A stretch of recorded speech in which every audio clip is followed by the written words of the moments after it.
하늘에 계신 저희들의 아버지, 오직 저희의 마음을 열어서 주의 말씀을 잘 깨달을 수 있는 주님의 지혜와 총명함을 이 시간 저희에게 더하여 주시옵소서. 오직 성령 하나님의 인재하심과 가르치심이 이 시간 저희와 함께 해주시기를 우리 구주 예수님의 이름으로 기도합니다. 아멘. 안녕하세요. 이번 교과는 제2기 이육과입니다. 제목은 기도의 용사들입니다. 여호와께서 내 음성과 내 간구를 들으심으로 내가 그를 사랑하는도다. 그의 귀를 내게 기울이셨으므로 내가 평생에 기도하리로다. 아멘.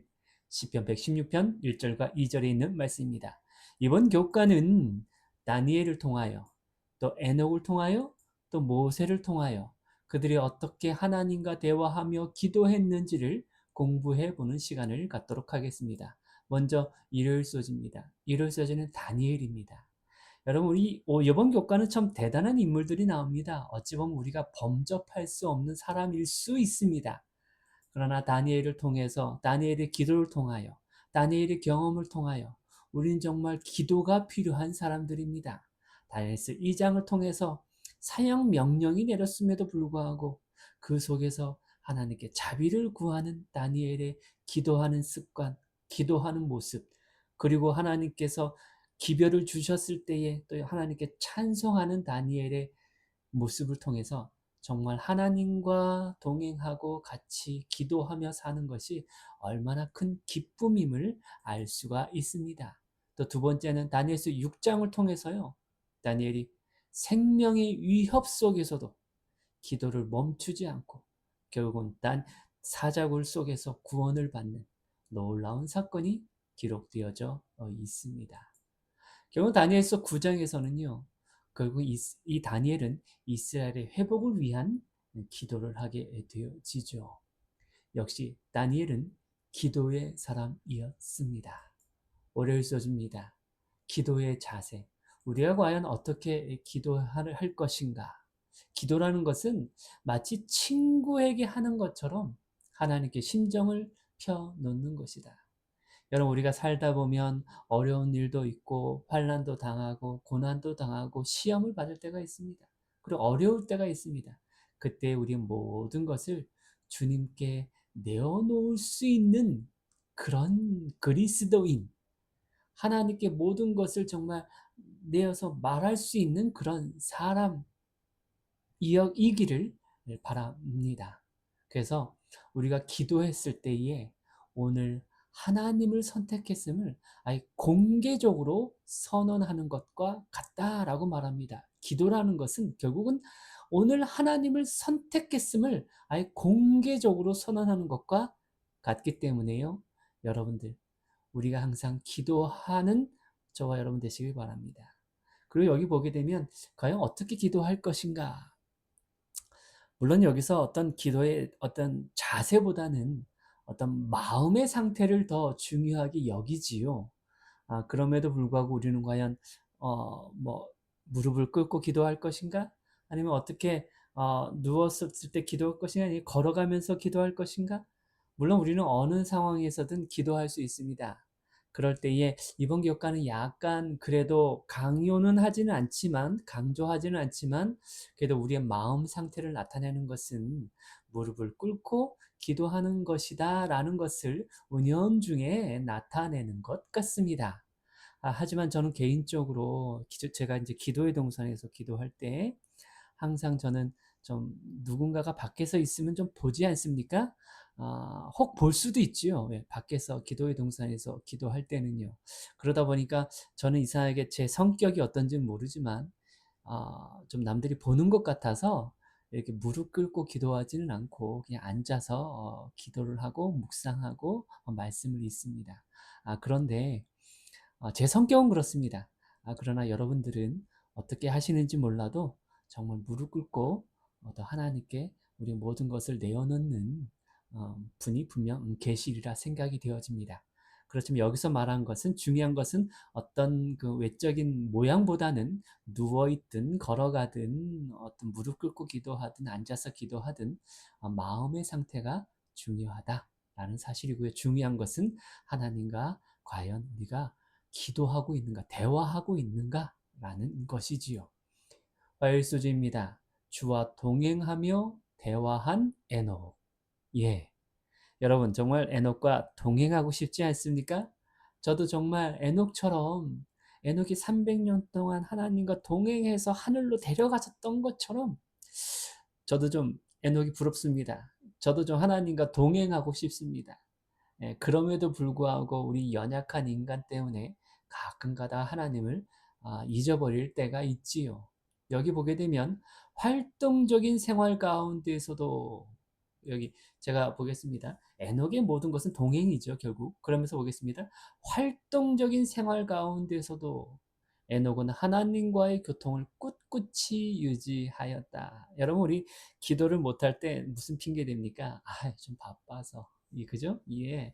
참, 우리가 돈 버는 게 우리가 참 얼마나 바쁩니까?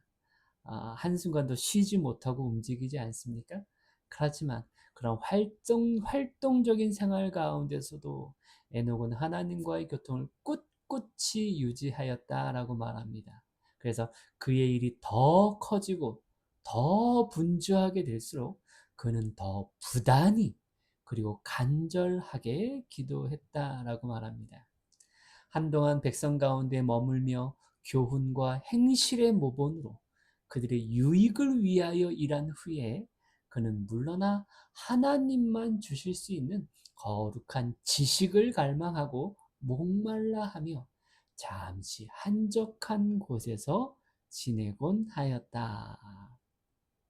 이와 같이 하나님과 교제함으로 에녹은 점점 더 하나님의 형상을 반영하였다. 경건하지 아니한 자들까지도 그의 얼굴에 찍힌 하늘의 인상을 경외심을 가지고 바라보았다. 예, 정말 에녹과 같이 살고 싶습니다. 그래서 정말 에녹과 같이 하나님의 형상을 반영하는 그러한 성도 저 여러분 되시기를 기도드립니다. 수일소주입니다. 경건한 지도자 모세. 수일소주는 모세에 대한 이야기입니다. 여러분 모세가 하나님과 만난 불타는 떨기나무에서 하나님을 첫 만남을 시작했습니다. 그 이후부터 끊임없이 하나님과 직접적으로 대화한 사람입니다. 하나님과 직접적으로 정말 어찌 보면 맞짱 뜨기도 하고요. 자기 자신의 모든 걸 하나님께 토로하기도 하고요. 뭐 그냥 하나님을 어찌 보면 막 그냥 쥐락펴락, 물론 하나님이 그런 건 아니지만 예, 하나님 그걸 다 받아주신 것이지요. 모세의 그런 것들을. 예.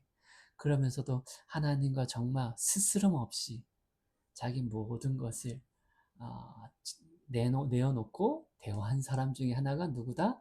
모세다라는 사실이죠. 여러분, 모세는 정말 하나님과 정말 직접 사람과 대화하는 것처럼, 친구와 대화하는 것처럼 대화했다는 사실입니다. 여러분, 정말 에녹과 같이 동행하며, 다니엘과 같이 정말로 끊임없이 기도하며, 하나님께 간구하며, 모세와 같이 친구와 같이 대화한, 그런 하나님, 그런 성도, 저 여러분 되시기를 정말 간절히 바라고요. 이 시간에도 정말 하나님께 기도하는 저 여러분 되시길 바랍니다. 목요일 소주입니다. 목요일 소주는요, 제가 이번 교과를 하면서 결론입니다. 우리가 물론 개인적인 사건, 개인적인 일, 어려움 통해서 하나님께 물론 대화하고 기도하지만, 그럼에도 불구하고 기도의 목적, 궁극적인 목적에 대해서 말합니다. 이번 교과의 결국은 포인트죠. 결국 모세가 백성을 위해 중보하다. 이 중보라는 단어가 우리에게 굉장히 좀 뭐랄까 신학적인 용어예요. 중보라는 말을 일반적인 그 사회생활이나 우리 생활에서 좀 쓰는 말은 아니지요. 결국은 중보라는 것은 뭐냐면 결국은 다니엘이든 에녹이든 모세든 정말 기도의 결론은 뭐냐면 중보였다는 사실이죠. 그 중보라는 건 뭐냐면 우리가 결국 기도를 할 때 개인적인 자신만을 위한 기도가 아니라 진정 이스라엘 백성, 정말 타인을 위한 이스라엘 백성의 회복을 위한 다니엘은 정말 타인을 위한 이스라엘 백성의 회복을 위한 정말 기도를 했다는 사실이죠. 그래서 하나님께 자기 자신만을 기도한 것이 아니라 정말 이스라엘 백성들을 위해서 이 백성들의 죄를 용서해주고 구원해달라고, 이스라엘을 다시 이 바벨론에서 다시 이스라엘로 회복하는 때가 분명히 하나님의 예언에, 에레미야의 예언에 70년이 되면 돌아온다라고 했으니, 하나님이여 그때가 되었으니 성취시켜 주십시오. 나의 죄와 우리 백성들의 죄를 용서해 주십시오라고 중보의 기도를 하죠. 이 기도는 누구의 기도였냐면 결론적으로 예수님의 기도였어요. 예수님의 기도를 누가 한 겁니까? 다니엘이 하게 되죠. 똑같이 하나님의 백성들은요, 기도한 백성들, 에녹도 똑같습니다. 유다서 15절에 보면요, 여러분 성경을 아는 사람이라면 심판의 메시지는 사실 중보의 기도입니다. 결국은 에녹은 노아 시대 때 그 악한 백성들의 그 모든 죄를 용서해 달라는, 그러면서 용서를 구하는 그런 중보의 기도를 한 것이지요. 예. 그럼 모세를 보게 되면 출애굽기 32장에서 이스라엘 백성들이 율법을 주자마자 우상 숭배에 빠지게 되었을 때에 경히 중보의 기도는 이렇게 합니다. 내 이름을 생명책에서 지워버려 주십시오. 이 백성들을 구원해 주십시오. 그렇지 않으면 내 이름을 이 생명책에서 지워버려 주십시오. 라고 기도를 하게 되어지지요. 이 기도는 사실 누구에게도 나타나냐면 아브라함에게서도 나타납니다. 소돔과 고모라가 멸망하게 되었을 때에 아브라함이 그 소돔과 고모라 백성들을 위해서, 그 소돔과 고모라를 위해서, 그 백성을 위해서 기도하지요. 예.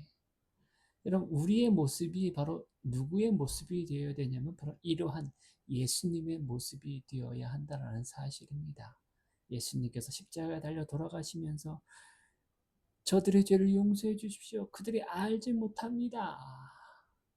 스데반이 죽었을 때도 그랬어요. 스데반이 돌에 맞아 죽으면서도 그랬었지요.